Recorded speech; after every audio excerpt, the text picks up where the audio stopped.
fishing, the first thing I'm going to do is lift these rod holders. These are Caps and Coleman rod holders by Tight Lock.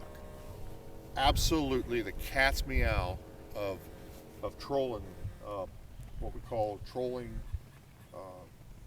stanchions, because I call them stanchions because they stand up, with the rod holders on top, and we're going to put these 16-foot trolling poles right on top of these rod holders.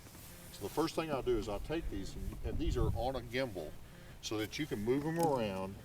You can set how far away you want them from you, and you can set how far, you know, what spray of the rods you want out. So therefore, what you got is total flexibility for being able to set up the rods the way you want them. And during a fishing day, if you put two people up front here, I have area for two chairs to put in where we fish side by side. You got to like somebody a lot to be able to do this. And so what we'll do is we stand these up, and they're already adjusted. I have already adjusted them where they're tight and where they're adjusted to where I want them. And you'll see in a minute just what I mean by that. But I can turn these, I can move them around, I can move them towards me, I can move them back. That way then, as I get these rods, I want them to my fingertips. I want them where I can grab them. So we've got our rod holders up, Caps and Coleman by Tight Lock. Now what we're going to do is we're going to go through and we're going to put these big rods in these rod holders.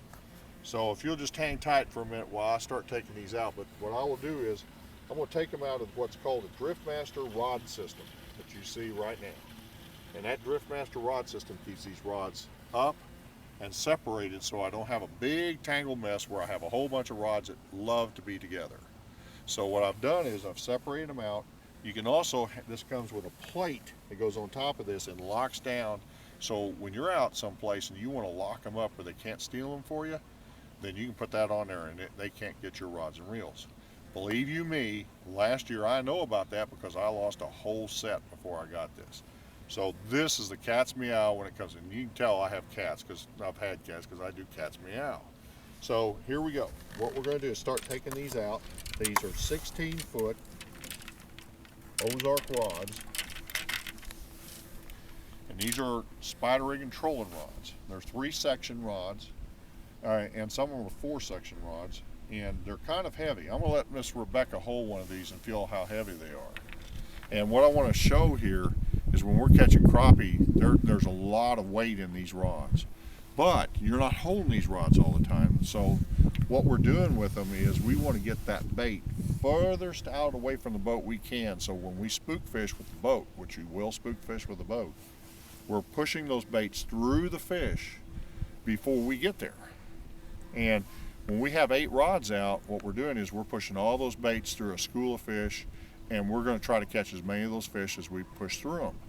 And when we're tournament fishing, that's really important. When we edge up to a tree it's laying into the water or some kind of structure, we got to have that. And sometimes we need shorter rods so that we can get more of the rods into the strike zone. So we'll go with 14-footers or 12-footers. If you're a beginner out there, go with the 12-footers first and get the technique down before you go big. Go little before you go big.